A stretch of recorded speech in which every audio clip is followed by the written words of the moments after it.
आजाद उम्मीदवार doctor Prince Raina ने आज नामांकन पत्र जो डीसी कार्यालय में आकर भरा, इनसे बातचीत करेंगे। अच्छा सर, क्या कहना चाहेंगे कि आजाद उम्मीदवार के तौर पर आप मैदान में उतरे, क्या कहोगे? 1.25 लाख से एक लड़ाऊं, चिड़ी से मैं बाज जड़ाऊं, ता गोविंद सिंह नाम कहलाऊं। तो जब एक इंसान बदलाव के लिए आगे जाता है तो उसके साथ लाखों लोग आते हैं, और आज समय बदलाव का है। कुछ पक्ष हैं राजनीति के, काफी मैं रख भी चुका हूं कि क्या मेरे मुद्दे हैं। पहला मुद्दा मेरा, क्या हमारे देश में हमारा यूथ सेफ है, सिक्योर है? क्या आज 20 साल 25 साल पढ़ाने के बाद एक बच्चे को सरकार से इंसाफ मिलता है?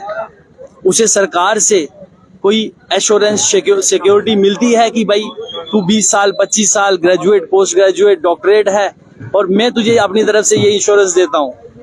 एश्योरेंस के तौर पे कुछ नहीं मिलता, और हर 2 साल 4 साल में एक फॉर्म निकलता है, 500, 1000, 2000, उसमें उस नाम पे भी पैसा कमाया जाता है। जम्मू के हालात की बात करें तो एसआई के एग्जाम के लिए आपने देखा, जो एजेंसीज बार बार रिक्रूट की गई वो भी शक के दायरे में थी। हमें बोला गया 370 टूटेगा, इंसाफ होगा, इंसाफ होगा। इंसाफ तो नहीं हुआ। जो हमारे नुमाइंदे, विधायक, असेंबली, स्टेट, सबको खत्म कर दिया गया। मैंने बहुत बार बोला है, कौन सी ऐसी प्रदेश है, कौन सा ऐसा प्रदेश है और स्टेट है जो डिस्टर्ब नहीं है भारत में? एक ऐसी स्टेट का नाम बोल दीजिए जिसको डिस्टर्ब नहीं है। दिल्ली के सीएम जेल में बैठे हैं, बंगाल एक अपनी अलग लड़ाई लड़ रहा है, महाराष्ट्र एक अलग लड़ाई लड़ रहा है, मराठा वर्सेस अदर्स, बिहार 5 साल में 4 बार सरकार गिरती है और बनती है। जब इन सब डिस्टर्ब स्टेट्स को वहीं के नुमाइंदे चलाते हैं, गुजरात को गुजराती चलाता है, बिहार को बिहारी चलाता है, तो क्या हम लोग इतने गए गुजरे हैं, इतने मूर्ख हैं कि हम लोग पिछले 5 साल से बिना सरकार के चल रहे हैं? हमारे ऊपर नुमाइंदे बिठा दिए गए हैं बाहर के प्रदेशों के, हमारी अपनी रिप्रेजेंटेशन जीरो है।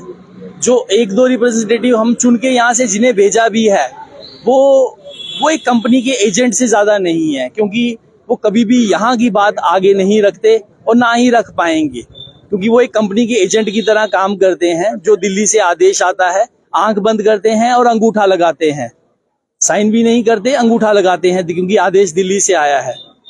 तो मेरी जम्मू वासियों से यही अपील है कि जुड़े, एक ऐसा नुमाइंदा चुने जो आपके लिए लड़े, जो पहले आपका सगा हो फिर दिल्ली का सगा हो, क्योंकि दिल्ली ने जम्मू को शोषण के अलावा कुछ नहीं दिया है। आज अगर कश्मीर में ट्रेन पहुंच रही है, F1 रेस हो रही है, जम्मू में ट्रेन क्यों नहीं पहुंची? पुंछ में ट्रेन क्यों नहीं पहुंची? राजौरी में ट्रेन क्यों नहीं पहुंची? उसके बारे में कोई बात नहीं करना चाहता है। 10 से 12 लाख की पॉपुलेशन है पुंछ राजौरी, वहां तो अभी सड़क भी नहीं पहुंची। क्यों नहीं दिखाया जाता बार बार कि पुंछ राजौरी के पास सड़क नहीं है, सड़क नहीं है, रियासी के पास सड़क नहीं है, सड़क नहीं है? तो इस तरह के बहुत सारे मुद्दे हैं। शिक्षा दिन ब दिन शिक्षा महंगी होती जा रही है, सरकार का कोई चेक नहीं है।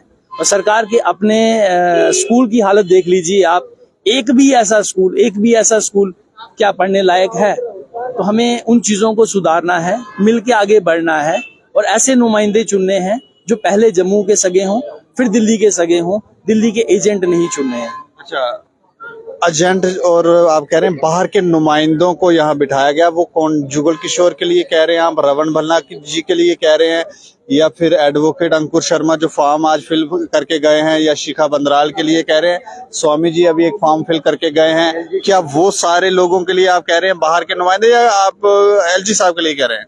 देखिए, बात कांग्रेस की करें या बात बीजेपी की करें, और जो नुमाइंदे जो भी प्रत्याशी हैं उनके, वो आप भी जानते हैं कि वो एजेंट से कम नहीं है। क्यों?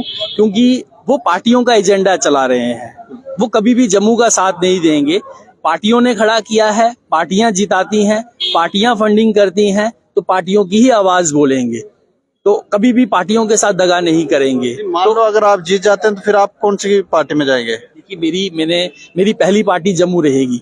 क्यों? जिस तरफ जनता जाएगी, जिस तरफ जनता सोचेगी मुझे जाने का, मैं जनता से पूछूंगा कि मुझे जाना है या नहीं जाना है। हाँ, मैं जो भी वहाँ के हितकारी फैसले होंगे वो जम्मू में अप्लाई करवाएंगे। जो नहीं होंगे, जिस तरह से गली गली मोहल्ले में शराब की दुकानें खोल दी गई हैं, ये यूथ को कमजोर करना चाहते हैं, नशे में डालना चाहते हैं, उनको ताकि वो सोच ही नहीं पाए कुछ और, है ना। तो ये कहीं ना कहीं हितकारी नहीं है कि कुछ फैसले सेंटर के अच्छे भी होते हैं। जिस तरह से कुछ रोडवेज, हाईवेज, एक्सप्रेस हाईवेज बन रहे हैं, हम हमेशा बुराई नहीं करेंगे, जो अच्छा है उसको अच्छा बोलेंगे। लेकिन इस शराब की दुकानों को शिक्षा प्रणाली पे देखिए, आप एजुकेशन पे देखिए, यूथ पे देखिए, जॉब पे देखिए, वो सारे सेक्टर कोलैप्स हैं।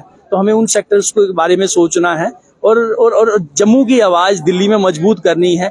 आपको लगता है कि आपके नुमाइंदे जो दिल्ली में आपकी आवाज उठा सकते हैं, जब पीछे बैठ के तालियां बजाएंगे? तो आपको ऐसे नुमाइंदे चुनने हैं जो जब दिल्ली में बैठ के बोलें तो पूरा हिंदुस्तान सुने, ना कि वो हमेशा सुनते रहें और यहाँ आके फूलों की माला उन पर पहनाई जाए।